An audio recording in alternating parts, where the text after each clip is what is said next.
Do not put your all eggs in one basket. Warren Buffett की इस famous saying से आप क्या समझते हैं, या फिर कह सकते हैं वॉरेन बफेट यहां पर क्या समझाना चाहते हैं? वॉरेन बफेट यहां पर समझाना चाहते हैं कि डाइवर्सिफिकेशन की इंपॉर्टेंस क्या है। आखिर क्या होता है डाइवर्सिफिकेशन? डिफरेंट असेट में अगर हम डाइवर्सिफाई करके अपने पोर्टफोलियो लेकर चलते हैं तो रिस्क को रिड्यूस किया जा सकता है।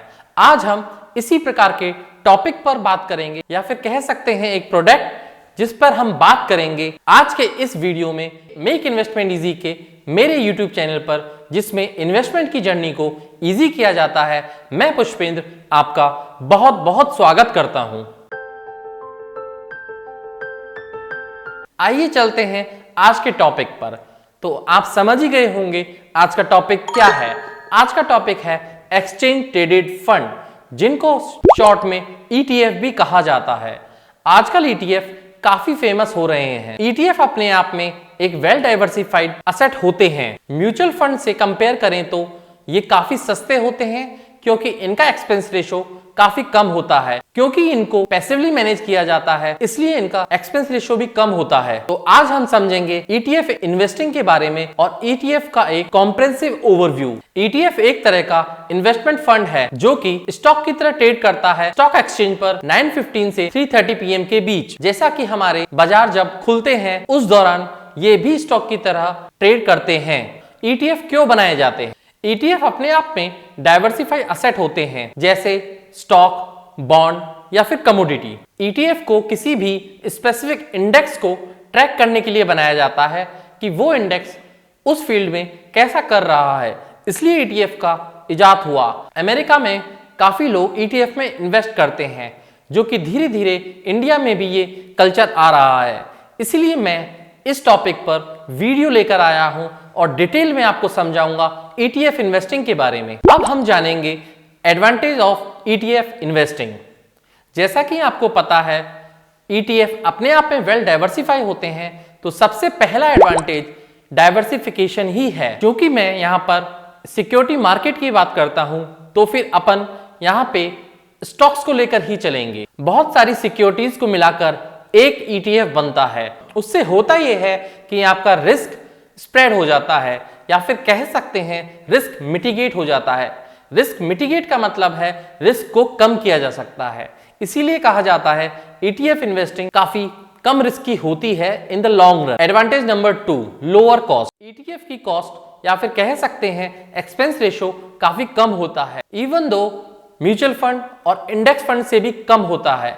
आखिर ऐसा क्यों? ETF में जो भी स्टॉक एग्जिट या फिर एंटर्ड होते हैं उन पर हमें कोई भी चार्ज नहीं लगता है, जबकि इंडेक्स फंड और म्यूचुअल फंड पर जो भी स्टॉक्स एग्जिट या एंटर होते हैं उनमें फंड मैनेजर को एक छोटा सा चार्ज देना पड़ता है, क्योंकि उनके लिए वो फ्रेश बाइंग हो जाती है। और जबकि हम डायरेक्ट जब ETF में इन्वेस्ट करते हैं तो ऑटोमेटिकली उसमें रीसेटिंग हो जाती है स्टॉक्स की, हमें कोई फ्रेश बाइंग या फिर फ्रेश सेलिंग नहीं करनी होती है। Advantage number 4, transparency. ETF में काफी ट्रांसपेरेंसी होती है, क्योंकि होल्डिंग को अच्छे से डिस्क्लोज करके बता दिया जाता है। Advantage number 5, tax efficiency. ETF में म्यूचुअल फंड के कंपेयर में या फिर इंडेक्स फंड के कंपेयर में काफी टैक्स एफिशिएंट होते हैं, क्योंकि जब भी इंडेक्स में या फिर म्यूचुअल फंड में स्टॉक की एंट्री या एग्जिट होती है तो वहां पर आपको टैक्स देना पड़ता है, जबकि ETF के अंदर ऐसा नहीं होता। यहां आपको कोई टैक्स नहीं देना पड़ता, ऑटोमेटिकली असेट एलोकेशन हो जाता है, इंडेक्स खुद में खुद एलोकेशन कर देता है।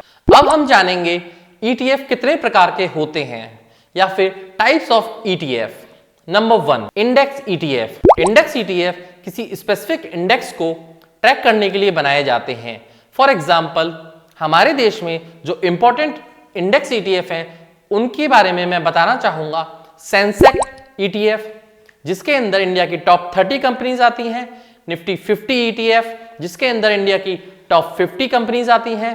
निफ्टी नेक्स्ट 50 ETF, जिसके अंदर इंडिया की नेक्स्ट जो निफ्टी 50 के बाद वाली 50 कंपनीज हैं वो आती हैं। निफ्टी मिड कैप 150 ETF, जो 100 के बाद की कंपनीज होती हैं, 101 से 150 तक वो निफ्टी नेक्स्ट 50 ETF में आती हैं। निफ्टी स्मॉल कैप 250 ETF, जो 251 से 500 तक के बीच की कंपनी होती हैं। मार्केट कैप के अकॉर्डिंग इसमें वो कंपनी आती हैं और एक नया ETF भी इजाद हुआ है अभी हाल ही में 1-2 साल से मैं देख रहा हूं, माइक्रो कैप ETF, जिसके अंदर 501 से 750 तक की कंपनीज आती हैं और ये जो भी कंपनीज हैं वो मार्केट कैप के अकॉर्डिंग आती हैं।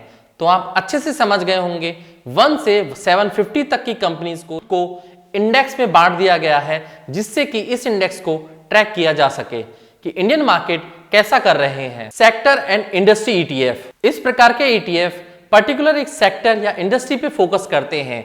For example pharmaceutical sector, manufacturing sector, infrastructure या फिर आप कह सकते हैं cable sector. Type number 3 bond ETF, इसके अंदर गवर्नमेंट के बॉन्ड्स या फिर कॉर्पोरेट बॉन्ड को लिया जाता है और इन ETF को हम डेट फंड भी कहते हैं। Type number 4 international ETF, international ETF में हमारा एक्सपोजर आउट ऑफ इंडिया भी हो जाता है और ये वो ETF होते हैं जिसके अंदर विदेशों के बॉन्ड, चाहे आप कह सकते हैं यूएस के, चाहे यूरोप के, चाहे चाइना के स्टॉक को लेकर बनाया जाता है। Type number 5 commodity ETF, commodity ETF के अंदर सिल्वर, गोल्ड या फिर ऑयल, इस तरह के ETF आते हैं। Type number 6 thematic ETF, thematic ETF के अंदर फोकस किया जाता है पर्टिकुलरली एक थीम पर जो करंट में चल रही होती है, जैसे अभी आर्टिफिशियल इंटेलिजेंस और ग्रीन एनर्जी या फिर ग्रीन रिवोल्यूशन चल रहा है या फिर EV के बारे में चल रहा है, तो उसके ऊपर भी जो ETF निकले हैं उनको कहा जाता है थीमेटिक ETF। ये कोई बाइंग और सेलिंग रिकमेंडेशन नहीं है। एग्जाम्पल के तौर पर मैं ग्रो का EV का ETF लेना चाहूंगा, उसके अंदर लगभग 33 से 34 कंपनीज हैं जो EV ETF के अंदर आती हैं। अब हम जानेंगे कि ETF में हम कैसे इन्वेस्ट करते हैं, how to invest in ETF। Point number 1, set your financial goal. सबसे पहले आप अपने फाइनेंशियल गोल बनाइए और अपना रिस्क टॉलरेंस जानिए और इन्वेस्टमेंट हॉरिजन के बारे में जानकर आप इन्वेस्ट कर सकते हैं। Point number 2, research in the ETF। ETF के अंदर आपकी अच्छी खासी रिसर्च होनी चाहिए। इसके अंदर 3 मेजर पॉइंट्स का आपको ध्यान रखना है। Number 1 expense ratio, number 2 tracking error, number 3 past history. ETF ने पास्ट में कैसा रिटर्न दिया है या फिर ETF का ट्रैकिंग एरर कितना है या फिर ETF का उस फंड के इंडेक्स के कंपेयर में एक्सपेंस रेशो कितना है। इसको आप अगर डिटेल से समझ लेते हैं या फिर चूज कर लेते हैं तो आप एक अच्छा ETF खरीद पाएंगे। जैसे आपको अगर स्मॉल कैप इंडेक्स का ETF खरीदना है तो स्मॉल कैप के सारे ETF को कंपेयर कीजिए और चेक कीजिए कि स्मॉल कैप के ETF में सबसे बेस्ट ETF कौन सा है। इसी प्रकार से मिड कैप और इसी प्रकार से लार्ज कैप ETF में आप इन्वेस्ट कर सकते हैं। पॉइंट नंबर 3, ट्रेडिंग अकाउंट या फिर डीमैट अकाउंट। आपको ETF के लिए ट्रेडिंग या डीमैट अकाउंट खोलना पड़ेगा। उसका रीजन ये है क्योंकि ETF स्टॉक की तरह एक्सचेंज पर ट्रेड होते हैं, सेम टाइम 9:15 to 3:30 तक। ये कोई इंडेक्स फंड नहीं है, ये कोई म्यूचुअल फंड नहीं है, क्योंकि इंडेक्स फंड और म्यूचुअल फंड के लिए आपको किसी भी तरह के डीमैट या ट्रेडिंग अकाउंट की जरूरत नहीं होती है। Point number 4, place your order. इसके बाद आपको सिर्फ ऑर्डर प्लेस करना है या फिर मंथली SIP करनी है या फिर वीकली SIP करनी है।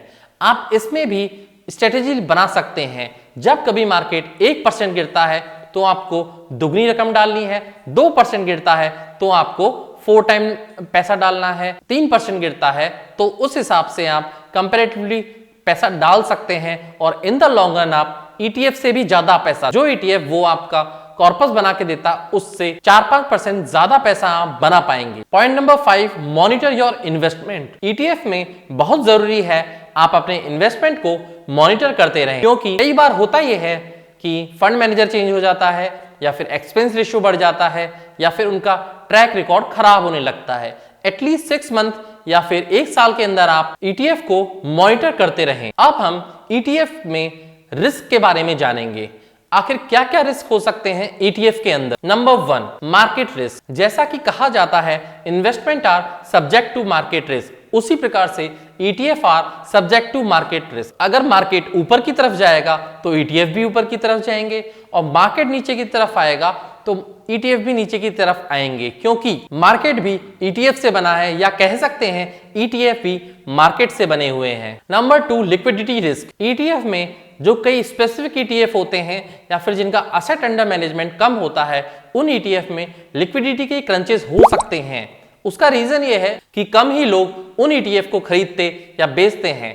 तो इस प्रकार से आप जो फेमस ETF नहीं है उनमें इन्वेस्ट मत कीजिए, क्योंकि यहां पर लिक्विडिटी क्रंचेस हो सकते हैं। Risk number 3, tracking error. कई ETF में ट्रैकिंग एरर कई ज्यादा हो जाती है, तो आपको हमेशा ध्यान रखना है ट्रैकिंग एरर मिनिमम से मिनिमम साइड में होनी चाहिए, जिससे होगा ये कि आपके इन्वेस्टमेंट का कॉर्पस मैक्सिमम से मैक्सिमम बनेगा। पॉइंट नंबर 4 है कॉस्ट। ETF में फीस काफी कम होती है या फिर एक्सपेंस रेशो काफी कम होता है, फिर भी कुछ ब्रोकरेज हाउस या फिर ब्रोकर आपसे ज्यादा चार्ज कर लेते हैं ट्रेडिंग कमीशन के रूप में। तो प्लीज इसको चेक करते रहिए। आप कोशिश कीजिए अपना डीमैट अकाउंट डिस्काउंट ब्रोकरेज में खोलें, जिससे आपको कोई ज्यादा ब्रोकरेज या फिर फीस ज्यादा नहीं देनी पड़ेगी। अब समझते हैं हम इससे क्या बेनिफिट निकला या फिर कंक्लूजन कह सकते हैं। ETF एक तरह का ऐसा इन्वेस्टमेंट है जो स्मार्ट इन्वेस्टर या फिर नो वॉइस मींस नौसिखिया इन्वेस्टर भी कर सकते हैं। और आप मानेंगे नहीं, ETF के बारे में एक बार सेइंग है, मैं ये तो नहीं जानता कि किसके साथ ये शर्त लगाई गई थी। वॉरेन बफेट ने एक शर्त लगाई, एक बहुत बड़े फंड मैनेजर ने। वॉरेन बफेट ने 10 साल के लिए इन्वेस्ट किया S&P 500 में और उस फंड मैनेजर से कहा आप किसी भी स्टॉक को ले सकते हैं, मैं 10 साल के अंदर आपको बीट कर दूंगा। और जब रिटर्न को कंपेयर किया गया तो देखा गया कि वॉरेन बफेट ने 85% रिटर्न दिया। उनके अकॉर्डिंग 85% रिटर्न 10 ईयर में काफी अच्छा माना जाता है और फंड मैनेजर ने 21 या 25% के बीच रिटर्न दिए। तो इसीलिए ETF सभी के लिए हैं, जो एक्सपीरियंस इन्वेस्टर हैं उनके लिए भी और जो न्यू इन्वेस्टर हैं उनके लिए भी। आशा करता हूं आज के वीडियो में आपको ETF के बारे में डिटेल से कॉम्प्रिहेंसिव रिव्यू या कह सकते हैं ओवरव्यू मिल गया होगा और आप समझ गए होंगे ETF क्या होते हैं, ETF और इंडेक्स फंड में डिफरेंस क्या है, ETF और म्यूचुअल फंड में डिफरेंस क्या है। प्लीज मेरे एफर्ट्स को अप्रिशिएट कीजिए, मेरे वीडियोस को लाइक कीजिए, सब्सक्राइब कीजिए और मेरे वीडियोस को शेयर कीजिए। अगर आपको कुछ और जानना है तो उसके बारे में आप कमेंट बॉक्स में कमेंट कर सकते हैं। ETF और इंडेक्स फंड के बारे में मैंने पहले भी वीडियो बना रखा है, अगर आप उसको देखना चाहते हैं तो मेरे डिस्क्रिप्शन बॉक्स में आप देख सकते हैं, जो कि आपको मिल जाएगा। अब मैं विदा लेना चाहूंगा, मिलते हैं इसी प्रकार की नई जानकारी को लेकर और मेरे नेक्स्ट वीडियो में। साइनिंग ऑफ, जय हिंद।